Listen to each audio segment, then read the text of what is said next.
Nazi. Halo semuanya, ketemu lagi sama gue Yaya. Jadi manusia kadang ribet ya cok. Jadi baik dimanfaatin, jadi bangsa diomongin. Terus gue harus jadi apa anjing? Oke, gue kali ini mau bawain alur cerita film yang bagi gue cukup menguras energi, kekuatan, dan daya tahan hidup. Film kali ini berjudul Escape Room. Escape Room adalah film horor psikologis Amerika Serikat tahun 2019 yang disutradarai oleh Bapak Adam Robitel, yang ditulis oleh Bragi Epshot dan Maria Melnick. Film ini dibintangi oleh Taylor Russell, Logan Miller, Deborah Arnwell, Tyler Labine, Jay Ellis, Nick Dodani, dan Jorik van Wageningen. Film ini menceritakan tentang 6 orang yang dikirim untuk menavigasi serangkaian escape room. Mereka diberikan kotak hitam misterius sebagai tiket ke ruangan pelarian. Terkunci di beberapa ruangan dengan kondisi ekstrim. Mereka akhirnya menemukan rahasia di balik ruangan pelarian dan harus berjuang untuk bertahan hidup dan mencari jalan keluar. Nasib mereka bergantung dengan kecepatan mereka dalam memecahkan teka-teki. Bagaimana cara mereka keluar dari ruangan tersebut? Langsung aja kita masuk ke alur ceritanya. Let's go!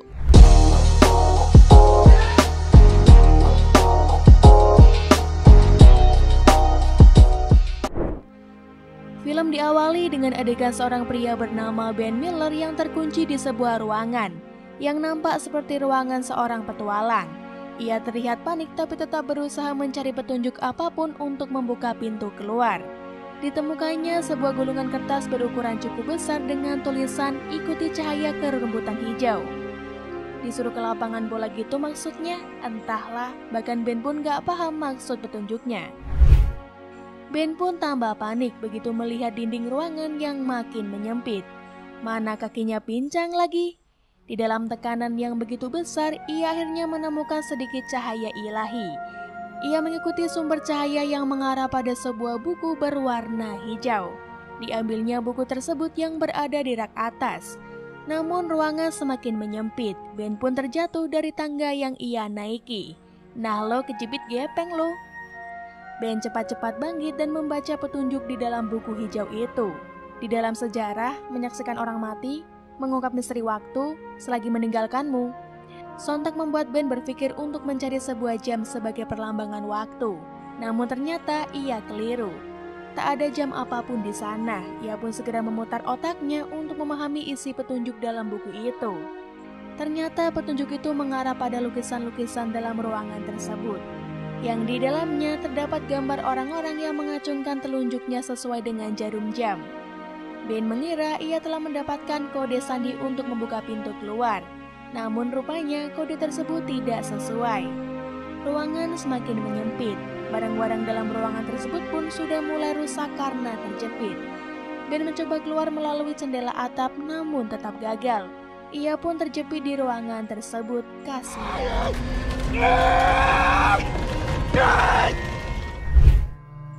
Adegan selanjutnya, penonton diajak flashback ke momen 3 hari sebelum kejadian. Nah, di sini kita akan diperkenalkan dengan satu persatu pemain yang akan berlaga di dalam escape room. Mereka terdiri dari 6 orang dengan latar belakang yang berbeda.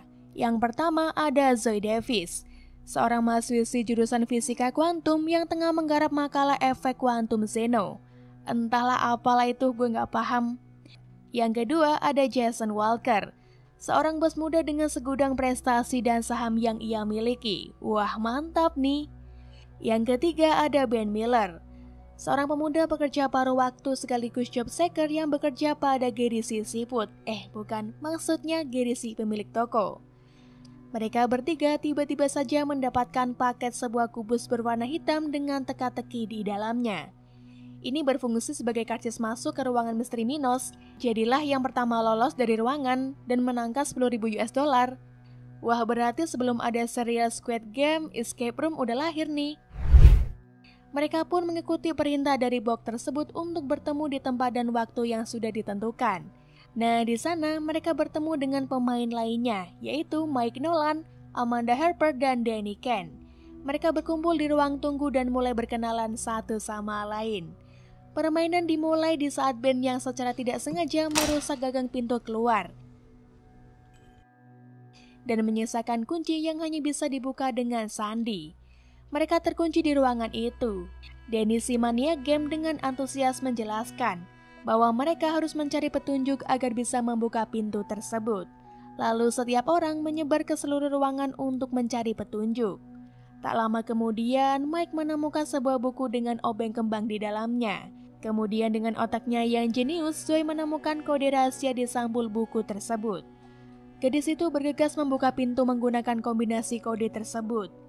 Diputarnya tuas kunci tersebut dan tiba-tiba saja atap ruangan menyala serta mengeluarkan hawa panas. Ternyata Zoe baru saja menyalakan oven raksasa yang sengaja didesain menyatu dengan ruangan. Tuas pun macet, ruangan semakin panas dan mereka pun tak tahu harus berbuat apa. Atas saran dari si bocah gamer, mereka memutuskan untuk meminta hint atau bantuan. Namun ternyata game escape ini tak seluruhnya sama dengan yang ada di handphone. Petugas menolak untuk memberikan hint. Hal ini membuat semua orang mulai panik. Namun tiba-tiba Jason menemukan sebuah bola salju yang di dalamnya terdapat sebuah kunci. Ben pun membuat game semakin greget. Setelah ia dengan sengaja mengambil tabung pemadam api palsu di sudut ruangan. Yaps, ruangan menjadi tambah panas karena oven raksasa semakin membara pasca tercabutnya tabung tadi. Zoe lagi-lagi mendapatkan benda baru setelah mengamati tabung yang tergeletak di lantai. Ia mendapatkan sebuah kunci yang ternyata pas dengan lubang kunci lemari sumber suara yang sedari tadi berbicara seperti petugas. Dibukanya lemari itu, dan yang mereka temukan hanyalah sebuah boneka kembarannya Annabelle yang sedang memegang gagang telepon. Tiba-tiba telepon berdering. Jason pun mengambil gagang telepon dari tangan boneka santet itu. Sebuah rekaman seorang wanita yang mengatakan bahwa mereka telah masuk dalam permainan dan wajib mengikuti peraturan yang sudah tertulis. Jason pun menutup telepon itu dengan sedikit emosi. Namun tiba-tiba ruangan tertutup oleh benda gelap dan suhu oven raksasa pun semakin panas. Gak bisa keluar auto mateng nih. Seisi ruangan tambah panik sembari mencari petunjuk selanjutnya. Dan lagi-lagi Zoe si jenius fisika menemukan petunjuk baru. Ia menekan tatakan gelas yang ada di meja tunggu. Kemudian salah satu sisi dinding terbuka sebagian dan memperlihatkan sebuah lorong. Ternyata terdapat 6 tatakan gelas di atas meja yang harus mereka tekan secara bersamaan agar dinding tersebut terbuka sepenuhnya. Jason pun berinisiatif untuk masuk dan menelusuri lorong tersebut.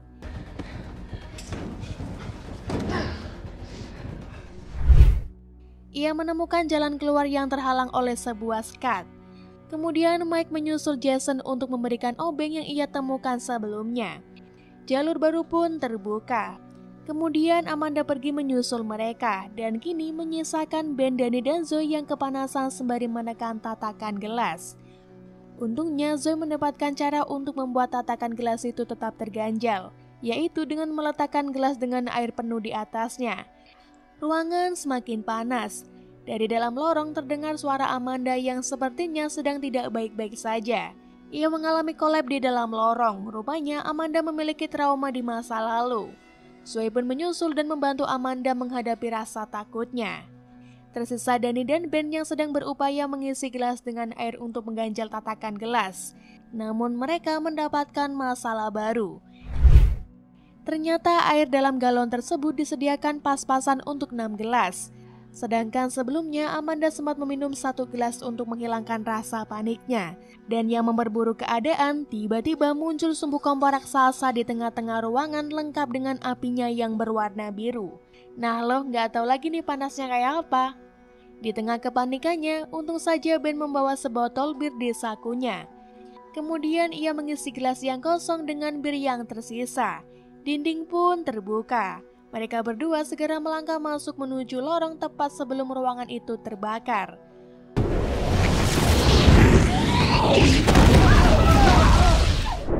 Ruang pertama pun berhasil ditaklukkan dan berlanjut ke ruangan kedua.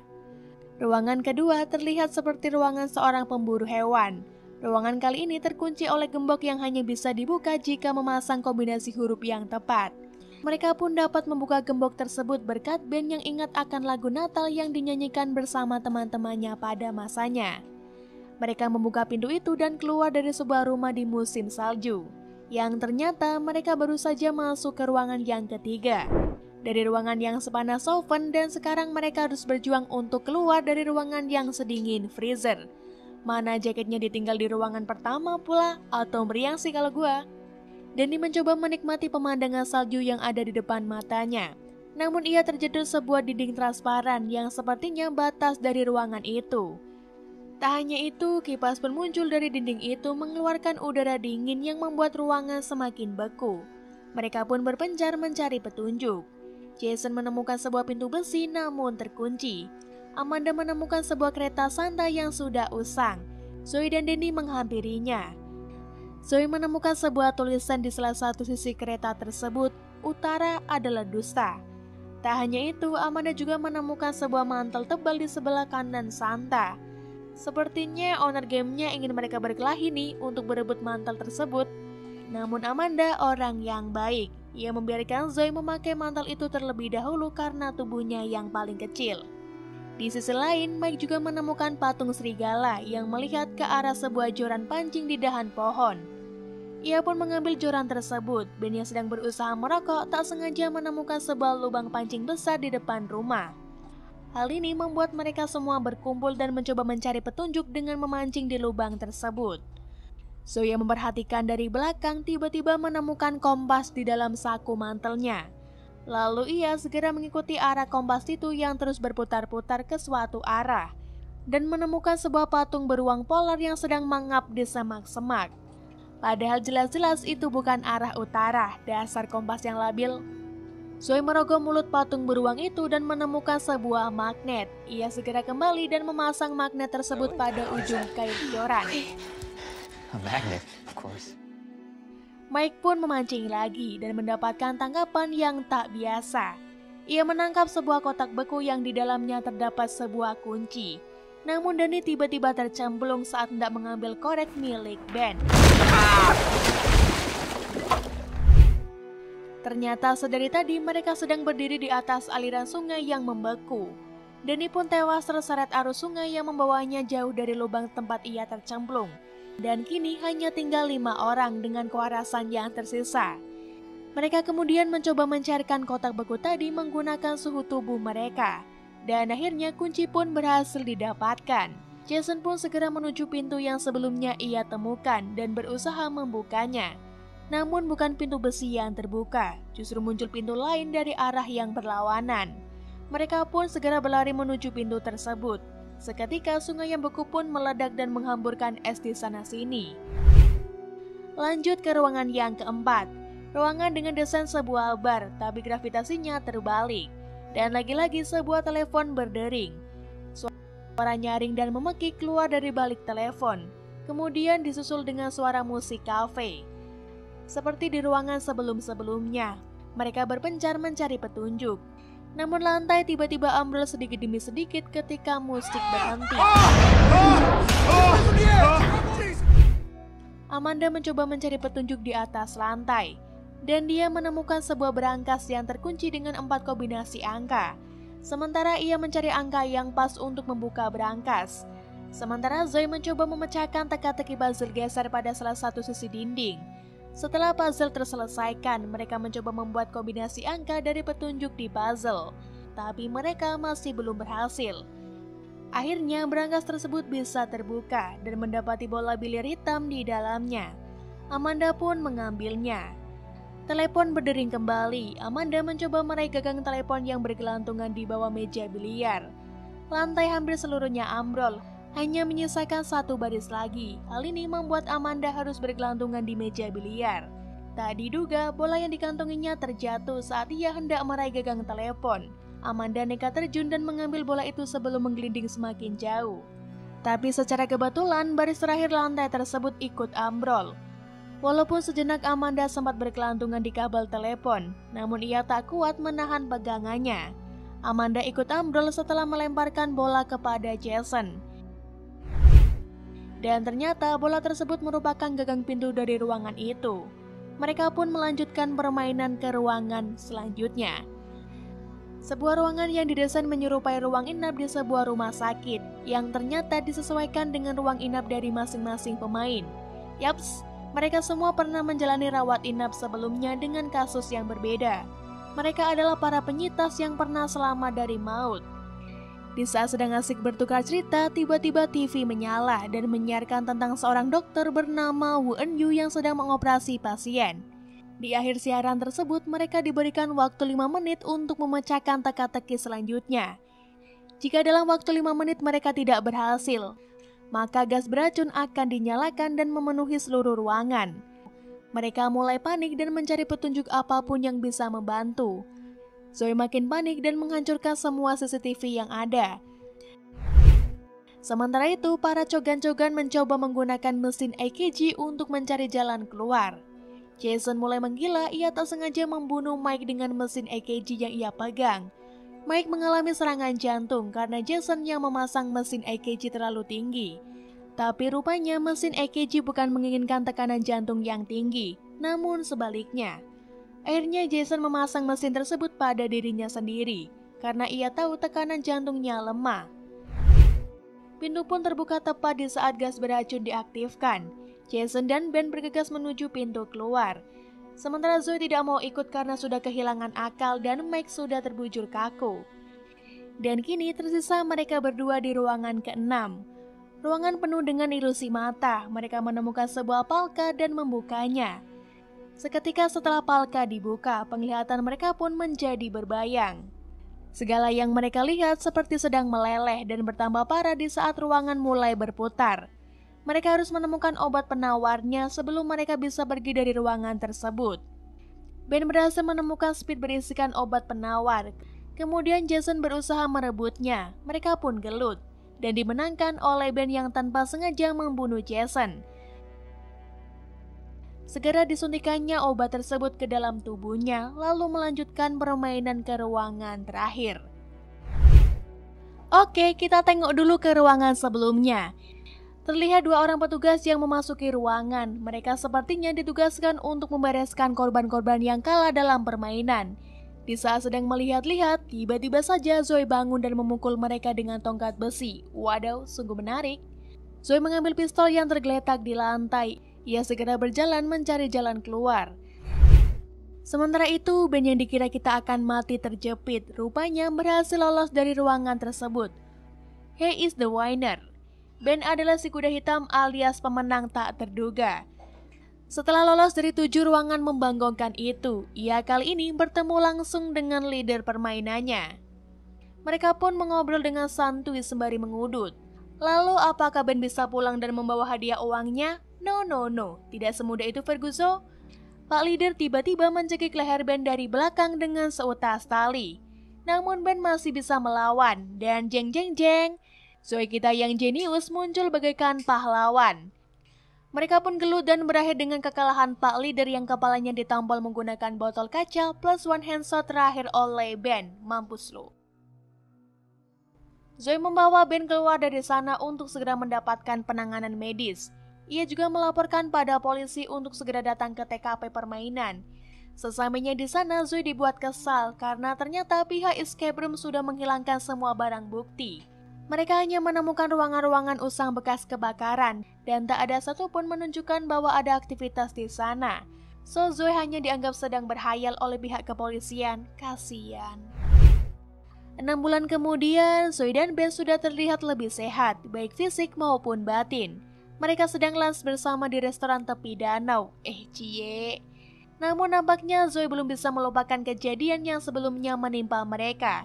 Dia juga sampai mengumpulkan artikel-artikel kematian teman sepermainannya yang tentu saja dipalsukan oleh pihak escape room. Setelah perdebatan kecil, akhirnya mereka memutuskan untuk mencari di mana letak pusat escape room berada. Tanpa mereka sadari bahwa pihak permainan sudah berhasil memancing mereka untuk bermain lagi. Dan film pun bubar. Kesimpulan dari film ini, menurut gue sih, kepercayaan adalah awal dari kekecewaan. Makanya jangan terlalu percaya ya sama semua orang. Oke, gue Yaya pamit undur diri. Sampai ketemu lagi di alur cerita berikutnya and see you. Bye-bye.